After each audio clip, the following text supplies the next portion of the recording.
Hello everybody, John here with you. Today I want to show you Muscadine grapes, pruning the Muscadine grape. It's the pruning season, so we'll get on to it. This is a native plant to south part of the United States, so all those states of Louisiana and Mississippi and all those places there. So their climate, this grows perfect. Our climate is different, Pacific Northwest, but the zone that we live in, zone 8A, should allow this to grow. I'm experimenting with this particular vine, muscadines. They produced last year, but they started very late and they didn't ripen. My attempt to try it again this year, pruning it, getting it on the trellis. We'll see if it works. But this is typical, just like any other grape, just a little bit shaped differently, but the basic idea is the same. This is a 2-year-old vine right here, or cane, and these are new shoots from last year that some of them had, like there's a little remnants of a grape cluster that was here. So it had a little bit of grape, but it never ripened. So, but the idea is the same. Last year this was 1-year-old wood, and they grew these shoots off of it. This year this shoot will grow shoots off of it, just like this one did right here. All these shoots came out from this one. This year the same thing is going to happen to these.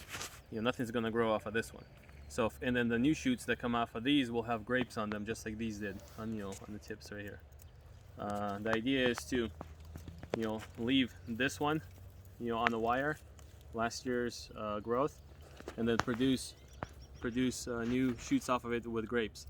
And then next year, if this was the shoot that came out, you would cut it to 2 buds, and you'll do this, and then you'll have 2 permanent buds that will sit along this cordon. They'll grow 2 shoots each with grapes on them. And then next year, after these grow, you go back and trim those to 2 buds, so just permanently there on the cordon. So the way to prune this, you got to release the plant or the vine from all of these tentacles here, so they're everywhere. So you go through and cut it back and get all of these cut and released and trimmed, so you can actually work with them. It's very difficult to get them all untangled, but get them all loose, and then you go to figuring out which ones to leave, the ones that are tall enough to get up in here and over onto the wire with the new canes, and then that's how you arrange them. We'll go to another bush that's already trimmed off and you'll see. Okay, we're next to a bush that's been already kind of cleaned up and cut. So this particular vine, I guess it's called a bush because it's so bushy, but it's actually a vine because it's it's a grape. It's already bleeding. You can actually see that there's juices already flowing, trying to get the buds to swell and to start growing. So the sun is out. You can actually see that it's bleeding everywhere here. I mean, it's okay, that's normal. They'll stop doing that and dry up. But the idea is, now that we have everything loose, we can figure out what's going where. So in this case, we have we need to place 2 cordons, one here, one there, and same thing here. So we have this branch, the main branch that comes off the stem, this arm right here, and then I have 1, 2, 3, 4, 5 shoots on them that grew last year. Last year was cut right here, and it produced all this growth right here. There was more here, but it's cut off. So I'm gonna leave these 2, one going to this side and the other one's going to this side. So I'm actually gonna use this tapener. This is a great tapener tool. It works really good to tie things up to themselves or on the wire. Really easy. So this one goes this way, this arm goes this way,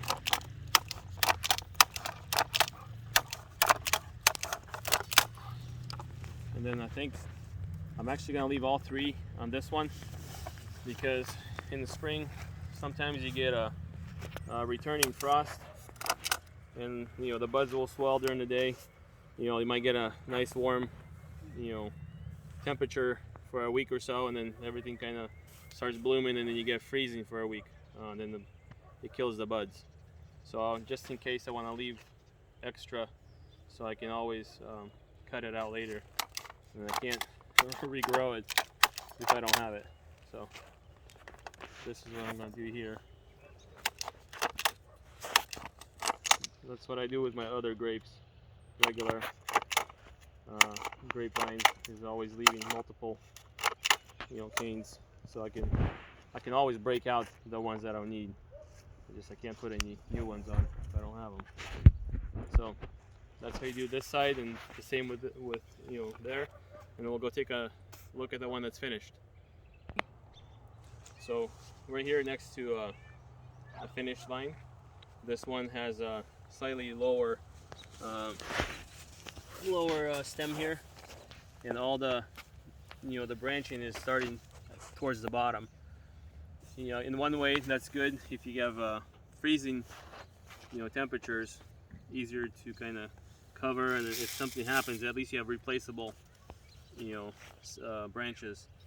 If this is a single stem all the way up and something happens to it, you kind of lost the whole plant. And I actually lost a few. You see missing plants right there, missing vines. They've frozen off during one of those returning frosts. But this is the finished setup. You got two branches here. This one's still short, but hopefully it will grow out this year. There's 2 here, a little short one, and this one, and then there's 2 there, and a single one there with the short one on the bottom. Once you establish them here on the horizontal wire, there's the branch or the shoot that came out last year. So you would leave it with two buds on it, or if it's dry, leave 1 bud.